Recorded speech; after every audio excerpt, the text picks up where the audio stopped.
треба мастити, не поржавіло.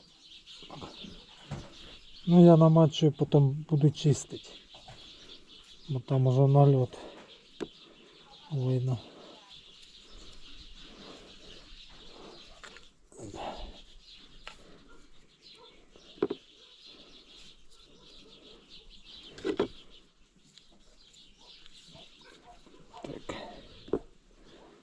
Так же само і циліндри також треба помастити.